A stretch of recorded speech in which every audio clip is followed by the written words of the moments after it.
Assalamualaikum warahmatullahi wabarakatuh. Waalaikumsalam warahmatullahi wabarakatuh. Waalaikumsalam. Alhamdulillah, ini dilihat wajahnya pada seger-seger semua Ya kayaknya Pak, ini. masih pagi Pak, seger. Alhamdulillah. Sudah pada sarapan belum ini? Ya sudah. Sudah, Pak. Oke, ini Pak Fadli sebagai hari pertama di awal tahun pelajaran. Jadi Pak Fadli dapat amanah untuk ngajar fikih kembali di kelas 9 ya. Oke, sebelumnya loh kok ada yang kosong bangkunya?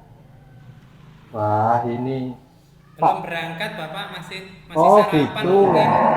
Baru pagi. Baik, baik, baik. Antri BBM, Pak. Oh, gitu. Baiklah. Baiklah anak-anak, sebelum kita memulai pelajaran, terlebih dahulu kita berdoa bersama-sama. Ketua kelas, silakan untuk memimpin maju ke depan.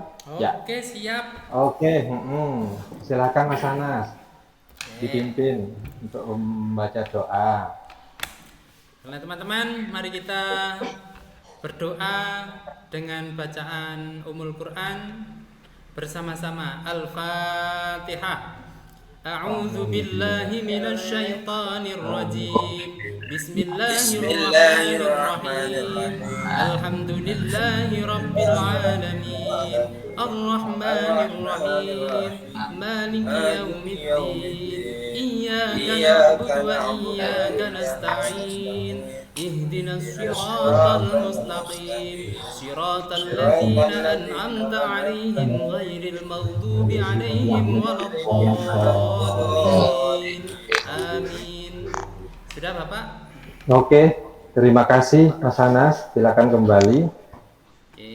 Oke, sekarang tadi saya dapat laporan dari guru BK bahwa kelas 9C ini ada yang tidak masuk. Waduh. Ini, jadi Mas Rofi'i yang tidak masuk ya?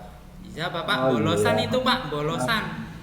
Nah, masuk, Pak. Izin sama orang tua. Baiklah anak-anak, karena sudah ketemu ya yang tidak masuk siapa. Kalau emang sakit, beneran sakit, semoga segera disembuhkan oleh Allah Subhanahu wa Ta'ala. Amin, amin, amin.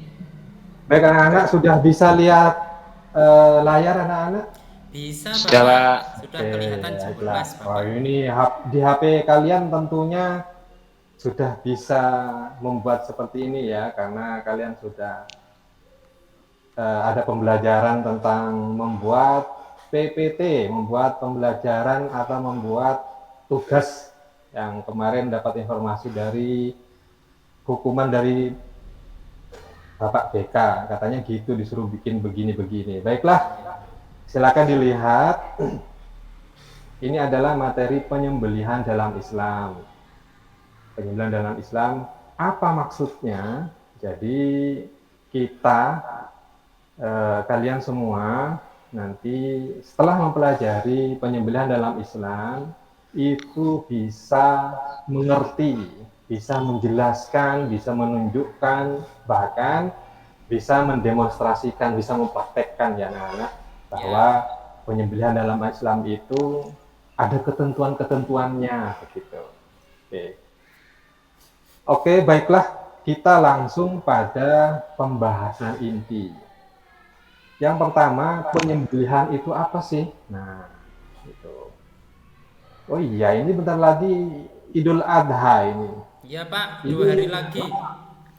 Mas Osnan, di tempat kamu biasanya nyembelih kambing apa nyembelih sapi? Biasanya menyembelih unta, Bapak. Wah, luar biasa. Datangkan langsung dari Arab ya. Iya. Saya tak kesana Pak, saya pengen tahu unta, belum pernah. Oh gitu. Baiklah anak-anak, ini kita membahas tentang penyembelihan itu apa sih sebenarnya. Baiklah, penyembelihan itu dalam bahasa Arab disebut adzabhu, yaitu sembelihan atau biasanya madbahatun, atau juga disebut dengan az-zakah yang artinya suci. Itu dengan harapan penyembelihan itu, kenapa suci? Biar penyembelihan itu suci dan baik, bahkan nanti setelah disembelih itu nanti jadi halal dan lezat untuk dimakan. Ya ini biasanya Mas Taris ini ngeluh katanya dapat daging kok walok gitu, kok keras gitu. Oke, itu secara bahasa ya Nana ya. Ini secara bahasa. Kalau sekarang secara istilah. Kalau secara bahasa itu menyembelih, sembelihan artinya. Kalau secara istilah adalah penyembelihan binatang atau hewan yang dilakukan dengan syarat dan ketentuan yang sesuai dengan hukum agama. Nah, kalau tadi cuma nyembelih saja, nah sekarang penyembelihan dalam Islam itu maksudnya adalah yang sesuai dengan hukum agama gitu. Nah, ini biasanya ini Pak Mas Susnan ini biasanya nyembelih ayam baca bismillah enggak ini? Nah, biasanya. Baca Bapak.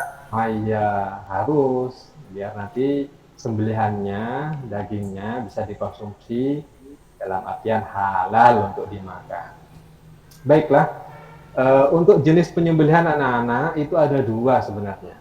Ada dua. Adzabuhu itu seperti yang termaktub dalam Al-Quran. Dalam surat As-Saffat disebutkan, na'udzubillahi minasyaitonirrajim, wa fadainahu bidzibhin adzim. Jadi kami tebus anak itu dengan seekor sembelihan yang besar, yang agung. Ini maksudnya apa? Dari ayat ini penyembelihan itu adalah proses, ya, proses memutus saluran tenggorokan pada persendian antara kepala dan leher bawah dagu ya, leher bagian atas dengan menggunakan alat yang tajam. Pernah dengar ceritanya Nabi Ibrahim menyembelih anaknya, putranya Nabi Ismail anak-anak? Ya, pernah. Ya ini Mbak Rusni loh, kok Mbak Rusni pojok? Ayo Mbak Rusni. Mbak Rusni pernah dengar penyembelihan Nabi Ibrahim putranya yang sembelih? Pernah dengar? Oh, Belum lahir itu Pak. Oke, ceritanya saja, belum bukan kapannya gitu. Oke, kalau tadi adzabhu anak-anak itu yaitu dengan menyembelih di gimana ya Bapak harus menjelaskan, mungkin harus praktek begini pas di bawah leher itu, pas di tenggorokan itu, jadi harus terputus dengan benda yang tajam dengan pisau atau golok. Yang kedua itu namanya penyembelihan an-nahru. Apa an-nahru? Itu dengan cara ditikam. Nah ini kalau penjelasannya ini dengan cara menyembelih dengan cara menunjukkan pisau yang tajam ke bagian lubah. Ini biasanya untuk apa? Ini untuk unta. Loh Pak, kok beda Pak? Yang tadi adzabhu sama an-nahru ya beda.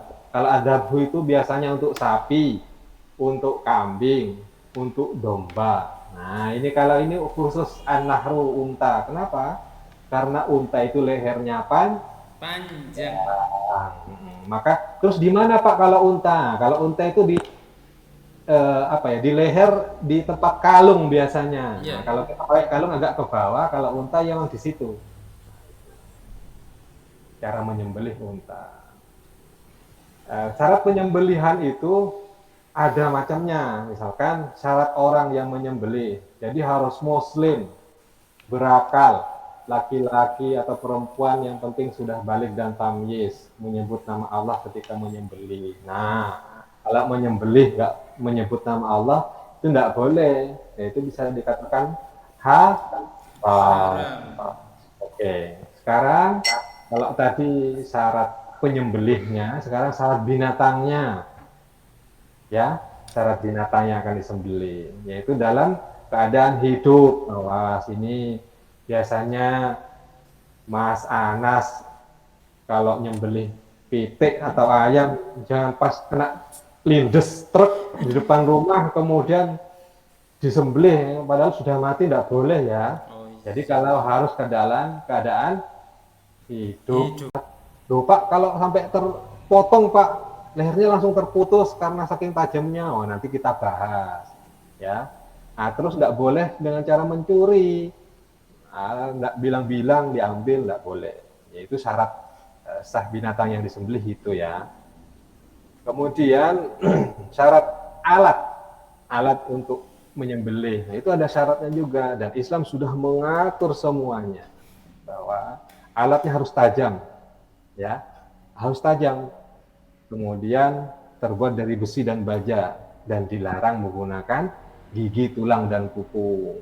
Loh Pak, kok bahas gitu? Iya, karena Rasulullah sendiri sudah menyebutkan dalam sebuah hadis yang artinya segala sesuatu yang mengalirkan darah dan disebut nama Allah ketika menyembelihnya, silahkan kalian makan. Nah, itu ya, yang disembelih kemudian disebut nama Allah, boleh dimakan. Asalkan yang digunakan bukanlah gigi dan kuku. Jadi memang dilarang.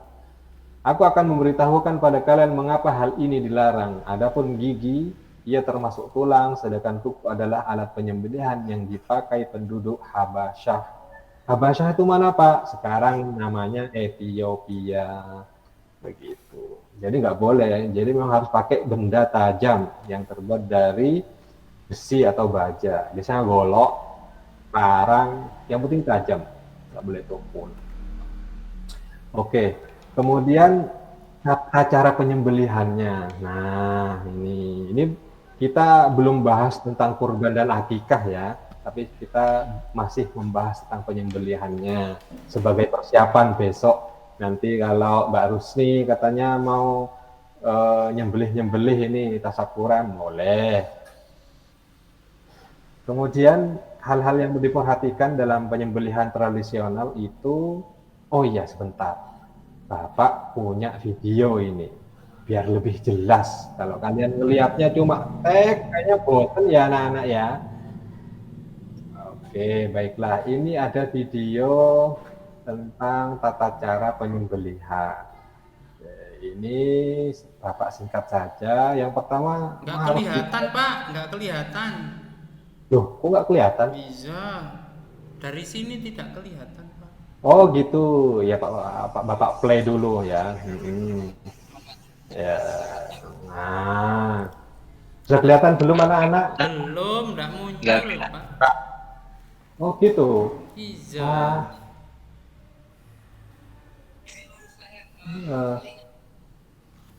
Masih belum Iya, Pak. terlihat? Dari tadi slide-nya nggak jalan. Oh ya? Oh, Mungkin oke. ini ada gangguan ya, nggak apa-apa. Yang penting nanti nyembelihnya yang benar. Itu kalau tadi penyembelihan teknik tradisional itu di bayangan kita itu penyembelihan seperti yang biasanya kita lihat. Nah, ya. Yang biasa kita perhatikan dari kecil sampai sekarang. Nah, itu namanya penyembelihan tradisional. Nah, kemudian ada lagi penyembelihan secara mekanik modern. Penyembelihan mekanik atau modern itu tidak banyak dibantu oleh manusia. Kalau biasanya pas kurbanan, pas akikahan, itu banyak dibantu oleh orang, tapi kalau ini dengan cara modern, itu cuma beberapa orang saja dengan cara mengoperasikan alat dan syaratnya ya harus dipenuhi juga. Ya pastinya mesinnya juga harus canggih, membaca bismillah, menyebut nama Allah. Nah, itu juga harus dipenuhi. Apa Mas sudah terlihat anak-anak? Nggak kelihatan, Pak. Nggak kelihatan ya? Harusnya. Macet. Oke, baiklah. Diulangi Pak share Adil lanjut screen-nya saja. mungkin Pak. Oke.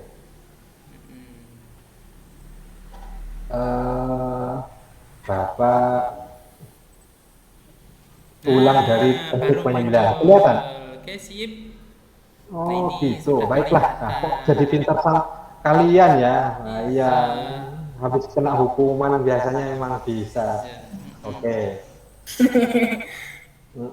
Iya. Sampai Emang mana tadi? Video Pak, videonya apa saya pengen tahu Pak. Ngantuk ini Pak. Lihat Penasaran, video Pak. dulu. Waktunya Pak ya. Waktu. Iya. Baik Pak. Tinggal 2 masalahnya. Eh,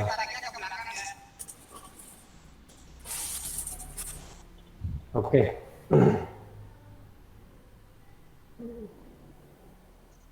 Wah, ini malah ketutup ini anak-anak. Ini kenapa ini? Aduh, Pak, ini siapa nanti yang linknya bisa? saja dibagi Pak, saya nonton di YouTube Oh saja iya, nanti. Ya, udah punya HP semuanya kan ya? jelas punya Pak, bagus sekali HP saya Pak. Nanti tak kirim, tapi sebelum itu Pak Fajar harus simpulkan dulu kesimpulannya bahwa penyembelihan itu sudah diatur dalam agama Islam, jadi nggak sembarangan. Itu nggak sembarangan menyembelih, harus ada syaratnya gitu ya. Kemudian nanti habis ini Pak Fadi kirim tadi videonya yang nggak bisa disetel, itu dikirim ke grup WA. Nanti di sana ada tugas, silahkan dikerjakan dan silahkan bertanya. Nah di situ nanti ada. Kemudian sebelum Pak Fadi tutup, ini Pak Fadi mau tanya, ada pertanyaan enggak ini? Ada Pak sedikit. Monggo silakan. Oh Mas Ana, silakan Mas Ana. Ya. Kalau bendanya pakai apa, kulitnya bambu bagaimana Pak? Kan tidak termasuk kuku dan gigi atau tulang. Ini kan kayu bambu yang tajam. Apakah boleh? Oh gitu. Itu saja. Ada yang lain? Jadi selama itu bisa memutuskan urat leher, tenggorokan, saluran makan dan saluran pernafasan binatang dan benar-benar bisa, itu bisa dibolehkan. Yang penting tidak terbuat dari kuku dan tulang. Itu biasanya itu ya, kalau sapi jangan pakai apa tadi ya, harus tetap pakai parang. Kalau mungkin burung, ayam boleh pakai bambu itu ya. Ingat itu, nanti kalau pakai sapi, nyembelih sapi, mana sapinya lari gitu ya. Sudah jelas? Ada yang mau tanya lagi? Siap, sudah jelas Bapak. Oke. Udah Bapak, ada. Karena tugasnya sudah saya berikan ke Mas Anas, ke ketua kelas, nanti biar dibagi. Ini Pak Fadi akhiri dulu. Terima kasih banyak dan mohon maaf tadi ada kendala ya. Ini kok macet Ya tiba-tiba Bapak, laptopnya Pak dimaafkan. Fadi. Oke anak-anak, sekian, kurang lebihnya mohon maaf. Wabillahi taufiq wal hidayah. Wassalamualaikum warahmatullahi wabarakatuh. Waalaikumsalam warahmatullahi wabarakatuh.